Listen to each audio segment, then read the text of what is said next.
A generous family took in a young girl and adopted her 15 years ago. This young girl would later discover an extraordinary way to express her thanks, which was not a simple act of payback, but rather a profound and beautiful act of restoration. To the time of her arrival to the Willow Creek orphanage, Maya was just 6 years old. In an instant, the world had been deprived of its color and music. This had occurred in a single, chaotic moment.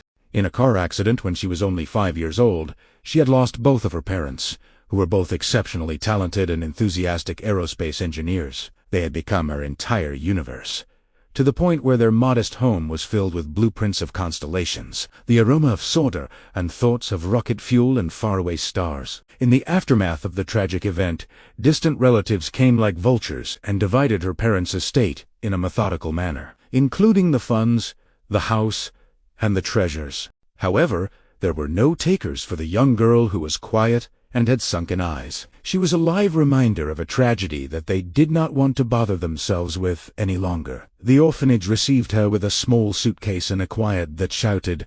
She was brought to the foster home. Within the span of 1 year, Maya withdrew inside herself. The laughter of the other youngsters seemed foreign, and the world seemed to be quiet. Her father had referred to their large, leather-bound notebook as their dream journal, and it was filled with intricate formulae that she was unable to comprehend, as well as designs of fanciful, sleek aircraft.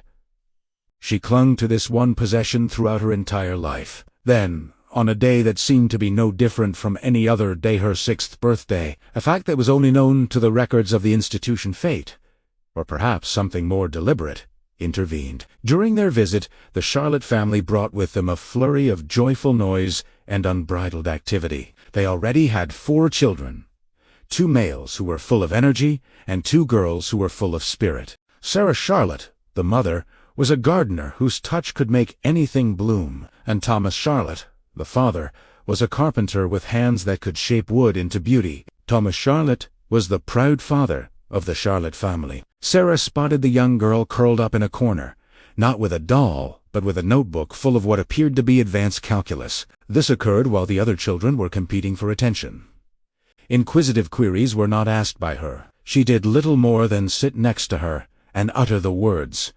That appears to be a very significant story. Something about Sarah's soft voice, a quality that resembled a recollection that Maya had of her own mother, caused the young lady to look up. When she opened the book, she found a page that had a stunning illustration of a ship called the Starlight Weaver that was twirling about. The first words that Maya had spoken to anyone in weeks were, "It's a ship that can mend broken constellations," which she mumbled. That was the only thing that was required. There was room for one more person in Sarah Charlotte's heart, which was already quite large. She looked at her husband, and in that moment of silence, they both knew that she was aware of the fact that adding a 5th kid would provide a number of logical obstacles. After some time had passed, Thomas would say, "Our family is not a calculated equation.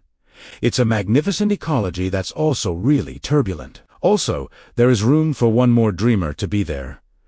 Beginning with that day, the Charlotte family began to include Maya into the colorful tapestry that was their lives. Instead of attempting to take the place of her parents, they paid tribute to them. Sarah framed the sketch of the Starlight Weaver, and Thomas constructed a workspace for her beside a window that was illuminated by sunlight. Her newly acquired siblings, rather than feeling envious of her, became her most ferocious supporters. As she presented the principles of orbital physics that she was beginning to grasp from her parents' journal, they protected her in school, including her in their games, and listened with wide eyes as she did so. Maya experienced a blossoming. The young girl who was reserved and unhappy matured into a young woman who was fiercely clever and genuinely caring. She was awarded a full scholarship to attend a prestigious institution where she has chosen to specialize in structural engineering and astronomy. Maya decided to spend her nights in laboratories and libraries, with a calm and resolute fire in her eyes, while her peers went out and partied. Never in a million years would anyone have guessed that Charlotte S. Drive was motivated by a secret vow she had made to herself when she was 15 years old. The Charlotte family cheered her on, and brimming with pride at every achievement she achieved. The dream that they had was going to be restored to them now. You have to understand that Thomas Charlotte had a dream of his own at one point. He was a young man who was infatuated with flying before he took up carpentry and before he started a family. He was in the process of drafting ideas for a breakthrough single-engine plane, which would be a personal aircraft that was not only efficient but also safe and accessible. The name he gave it was the Skylark. As is so frequently the case, however, life stepped in. There was a silent memorial to a someday that never came, and the drawings for the Skylark were carefully rolled up and placed in the attic. Marriage, children, and responsibilities were all things that were on the agenda. Throughout the years, he would gesture at the tube and say, "That was my folly," while smiling with a wistful expression that never completely concealed the pain of regret that he felt. Maya was aware of that expression. She was familiar with the tale. In addition, she recalled at this point she was prepared, having reached the age of 21 and graduating at the top of her class. The entire Charlotte family was called to a private hangar at a tiny local airfield on the anniversary of her adoption. The hangar was available for use by the family. Their confusion was palpable, and they were chatting eagerly with one another. "Maya, what exactly is this?" The joke was made by her older brother, who said, "A new car." She grinned and said, "Something like that." While her eyes sparkled, she led them through the big doors that led into the hangar.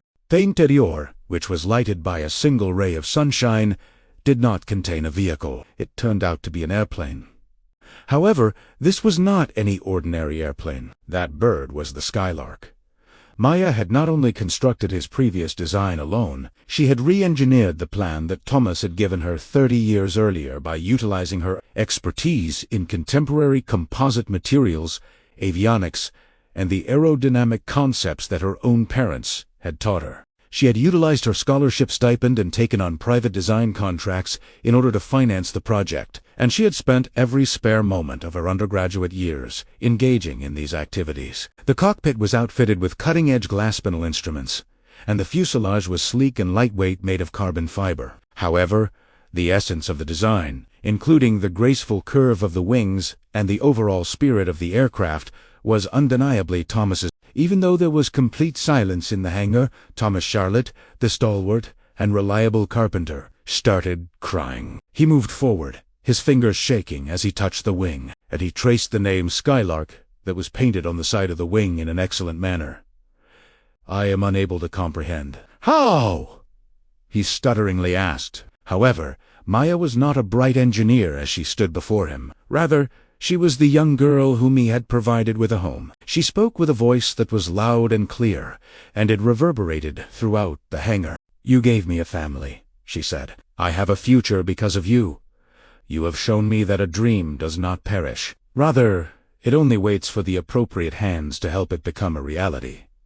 For me, you constructed a house. My participation in the completion of this project was a privilege." After that, she switched her attention to Sarah, whose face was covered in tears of happiness. "And Mum," Maya remarked as she obtained a small potted plant that was growing from a stand that was located nearby. "This cereus was extremely rare and bloomed at night. You showed me that in order for something to flourish, it must have a solid base and be cared for with tenderness. For our garden, this is for you." In order to bring to our attention the fact that the most stunning things frequently emerge from the most unanticipated locations and at their own time, the family gathered around, not only looking at the airplane, but also at the living symbol of their love. This love had taken in a child who was shattered and in exchange, it had one of its own forgotten constellations repaired and ready to take flight. This was more than just a present. This was a tribute to the fact that family is not just about the blood you share. It is also about the life you help construct and the dreams you assist each other recapture. It was a circle that was closed, a dream that was returned from the past, and in that quiet hangar, surrounded by the people who had rescued her, Maya had finally and absolutely taken the Starlight Weaver that belonged to her parents back to their house.